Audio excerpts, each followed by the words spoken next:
Assalamualaikum warahmatullahi wabarakatuh. Sebelumnya perkenalkan nama kami. Yang pertama, saya Afgan Syarija. lalu ada Latif. lalu saya Rasa Fazira Mahmud.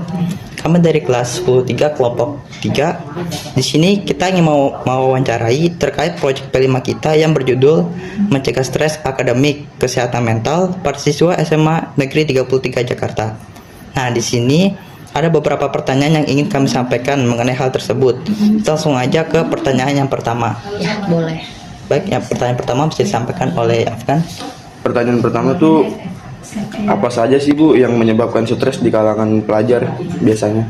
Ya, biasanya itu yang menyebabkan stres itu pertama kamu sering menunda-nunda pekerjaan, contohnya PR ya. Kita kan kalau PR itu ditunda-tunda, lama-lama dia banyak dan akhirnya itu ditimbulkan jadinya stres gitu. Kemudian nanti ada juga biasanya tuntutan dari orang tua. Terkadang ada orang tua kan nuntut kamu harus masuk 5 besar ya gitu, sedangkan mungkin kita nggak bisa gitu, belum sanggup untuk di posisi 5 besar itu gitu ya. Ataupun juga ada lagi kurangnya dukungan orang tua nih, jadi orang tua tuh nggak support kamu. Misalnya kamu bagus di bidang misalnya bahasa gitu ya, tapi ternyata orang tua nyuruh kamu tuh harus bisa di matematika atau bisa di fisika, jadi tidak sejalan antara baik kamu ataupun orang tua. Jadi itu yang menyebabkan kita stres juga gitu ya. Ataupun misalnya kamu tipe yang orang introvert, jadi nggak bisa nih ngomong sama temennya nih, saya nggak bisa soal tentang matematika gitu, tapi kamu diem. Nah, akhirnya kamu mendem itu sendiri,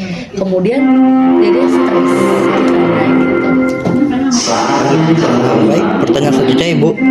Bagaimana peranan guru dan orang tua dalam mendukung kesehatan mental siswa SMA Negeri 33 Jakarta? Oke, kalau kita kan guru sebagai fasilitator gitu ya, dan inspirator buat kamu, kita bisa misalnya seorang guru kan bisa melihat ya dari sorot matanya si anak gitu ya, dia lagi ada masalah atau tidak, seandainya lagi matanya sayup gitu atau dari wajahnya kelihatan murung, kita bisa nanya ke situ. Atau misalnya sekolah sendiri punya tim psikolog gitu, misalnya bekerja sama di puskesmas ataupun dari rumah sakit gitu, nanti bisa kita rujuk ke psikolog, karena kan psikolog yang lebih ahli gitu ya dalam bidang tersebut, apalagi kalau dia udah stresnya tingkat berat gitu. Oke Ibu, lanjut aja ke pertanyaan 3. Apa saja dampak stres di kalangan pelajar SMA Negeri 33 Jakarta?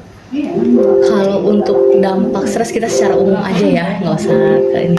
Jadi dampaknya itu dia bisa ke psikologisnya gitu ya, atau ke psikisnya dia gitu. Jadi bisa jadi dia stresnya itu yang tadi ada tingkat ringan, sedang, dan berat. Kalau sampai dia tingkat berat, ini ada juga siswa yang melakukan percobaan bunuh diri gitu. Seandainya dia tidak mencapai target gitu ya, dia udah stres banget, semua segala cara udah diupayakan tapi dia nggak sanggup, ada melangkah ke situ. Ada juga dia emosi, jadi dikit-dikit dia langsung marah gitu ya, bawaannya mau mukul orang gitu ya. Nah, hati-hati kalau dia udah tingkatnya depresi. Depresi itu bisa melukai dirinya sendiri gitu ya. Ada yang dia mukul-mukul dirinya, nonjok ke kaca gitu. Nah, jadi makanya sebelum dampak itu terjadi kepada kita gitu ya, lebih baik kalian tuh meminimalisir segala upaya itu gitu. Jadi bisa dengan olahraga mungkin gitu ya, supaya semua itu tidak terjadi gitu. Oke Ibu, terima kasih Ibu. Iya, sama-sama. Baik, terima kasih Ibu telah menyempatkan waktunya untuk kami wawancarai. Semoga jawaban dari Ibu dapat menjawab pertanyaan-pertanyaan seputar kesehatan mental akademik di SMA Negeri 33 ini.